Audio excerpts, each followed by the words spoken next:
कि मेरे राज्य में कोई अधिकारी एक मां का, बहन का हाथ पकड़कर घसीटे, वो अपराध नहीं है। मेरे राज्य में कोई जबरदस्ती सत्ता के पक्ष में आदर्श आचार संहिता का उल्लंघन करके मतदान कराए, ये अपराध नहीं है। ये कहने का नैतिक साहस जुटाओ। मैं इस भीड़ से आग्रह करूंगा, हम आंदोलन वापिस ले लेंगे। हिम्मत हो तो कहो। और अगर ये अपराध की श्रेणी में है, शासन दादागिरी करके लोगों से मतदान करा सत्ता के पक्ष, और अगर ये अपराध की श्रेणी में कोई इज्जतदार बहन का हाथ पकड़कर एक नौजवान अधिकारी बेइज्जत करने का प्रयास करे सत्ता के संरक्षण में, सत्ता के दम्भ में, तो मेरा सवाल है आज नगर फोर्स से, मुख्यमंत्री जी क्या किया है आपके शासन ने, आपके कानून ने उन गुनाहगारों के खिलाफ? ये सवाल प्रहलाद गुंजल का नहीं है। आओ, अगर आपके पास आंखें हैं तो खोल कर देखो। जहां तक नजर जा रही है लोगों का सैलाब आज नगर फोर्ट की धरती से भजन लाल जी आपसे ये सवाल कर रहा है, इस बात का जवाब दीजिए। लेकिन मित्रों, मैं बहुत जिम्मेदारी के साथ कहना चाहता हूं, एक नौजवान लड़का निर्दलीय चुनाव लड़ लिया, मेरे तो छोटे भाई की तरह। सच मानना, मैंने उसके निर्दलीय उम्मीदवारी का समर्थन नहीं किया था, मना किया।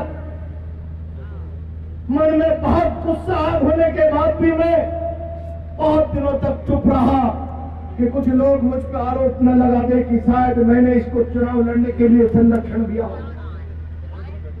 लेकिन मैं आज आप लोगों से पूछना था, भारत दुनिया का सबसे बड़ा प्रजातंत्र,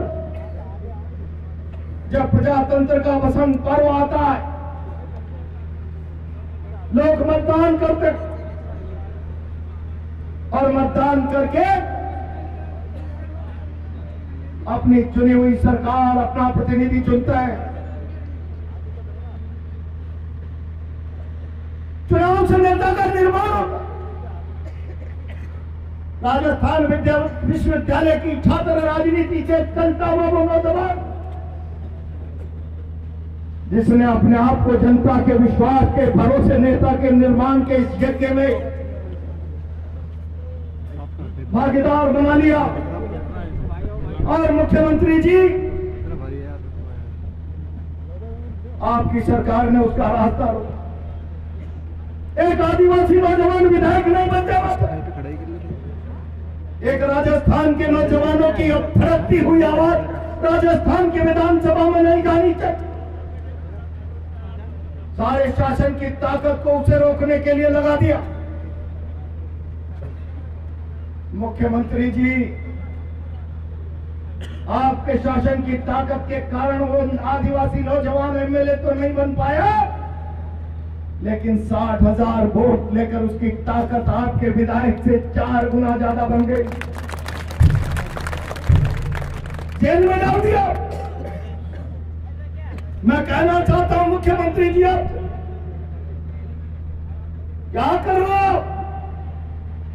आपने भाई नरेश मियां को जेल में डाल दिया। लोहा तपता है तो सोना बनता है। नरेश जेल से आएगा 4 गुना ताकतवर बनकर आएगा।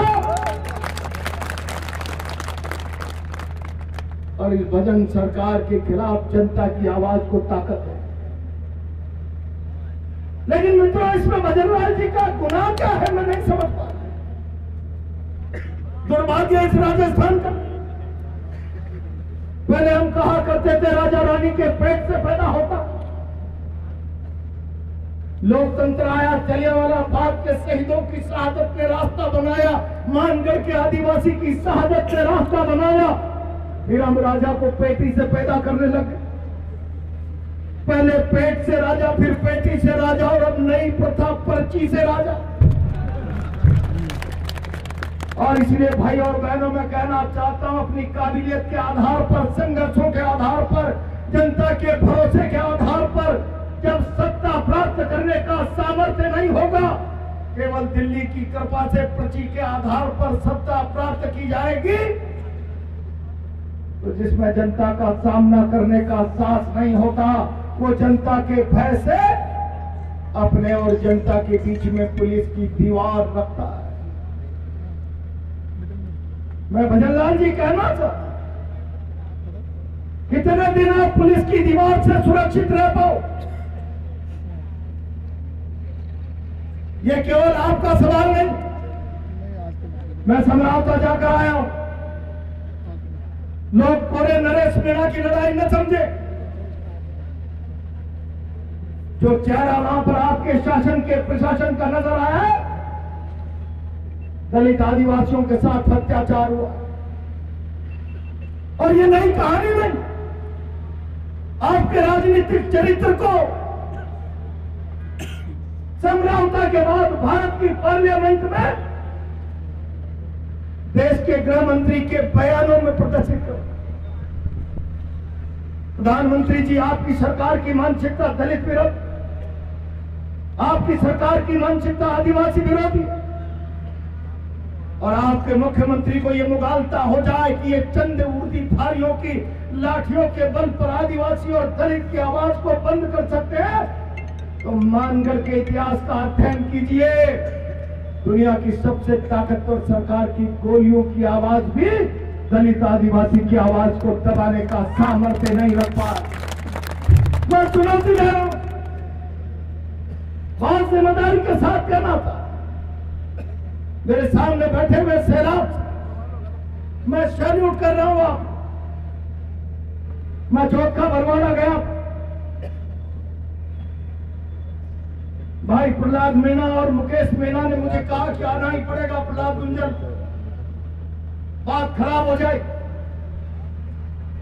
मैं निराश था संख्या देखकर। मुझे एक ने बड़े नेताजी ने कहा, प्रहलाद गुंजल और मत बोल, मुद्दे की गर्मी खत्म हो गई।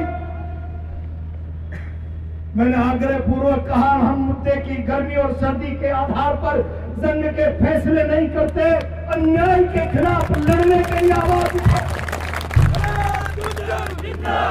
आज मुझे मुद्दे की गर्मी की बात बता रहे हो, मैं आपका सम्मान करता हूं। आप मुझे जरा मुद्दे की गर्मी और सर्दी की बात बता रहे हो, तो ये भी बता दो, क्या समरावता की घटना को आप अन्यायी मानते हो या नहीं मानते? और अगर अन्यायी नहीं मानते हो तो सार्वजनिक घोषणा करो, और अगर वो अन्याय है तुम जिंदा रहे, मुद्दा गर्म रहे, शरद रहे, हम अन्याय के खिलाफ बोलते रहेंगे। जब तक चैन में जान है तब तक अन्याय के खिलाफ आवाज उठती रहेगी। और आज मुझे फक्र है, मैंने परसों सोशल मीडिया पर कहा था, मुझे डर लग रहा, भारत ने एक अद्भुत व्यक्ति खो दिया, और उनके जाने के बाद भारत के प्रधानमंत्री जी, आप उनकी क्षमता को, उनकी ताकत को, उनके कृत्य को, उनकी राजनीतिक विरासत को कब्जाने का फैसला का प्रयास कर रहे, जबकि आपने प्रधानमंत्री बनते ही कहा था जरा रेनकोट पहनकर सावर के नीचे नहाना सीखे तो मनमोहन सिंह जी से सीखे। लेकिन उन मनमोहन सिंह जी के चले जाने के बाद एक व्यक्ति की ताकत का अंदाजा, उसकी बुद्धिमत्ता का अंदाजा, दुनिया में भारत को किस प्रकार से आर्थिक महाशक्ति बनाने का रास्ता बना कर गया। आज आपने चाहे घटिया राजनीतिक मानसिकता से स्वीकार किया हो, उस मौके पर भी आपने आलोचना के पक्ष को नहीं छोड़ा। मैं आलोचना कर रहा हूं इस मंच से, मुझे डर लग रहा है। इस शौक की इस घड़ी में मैंने लोगों से पूछा, उन्होंने कहा आनंद के कार्यक्रम में नहीं जा रहे हो, आप जा रहे हो जुल्म से पीड़ित को न्याय दिलाने की बात कर, आप जा रहे हो बहन चित्रा सहित। मैं कहना नहीं चाहता, रोज रोज मीडिया में देखते हैं वो पहले कहती है प्रहलाद गुंजल जो भी नेता जाता है मैं टिप्पणी नहीं करना चाहता, उसके सामने मेरी माँ है, ये बयान करती है, सिर में टाके हैं बता सकते हैं, हाथ में प्लास्टर है बता सकते हैं, पैर में प्लास्टर है बता सकते हैं, प्रहलाद गुंजल कहां कहां नहीं मारा लाठियों से, कैसे बताए इतनी बड़ी जुल्म की दास्ता हो जाए। मैंने परसों कहा था जिसके मन में अन्याय के खिलाफ लड़ने का जज्बा है वो तमाम लोग 29 को आओ। मैं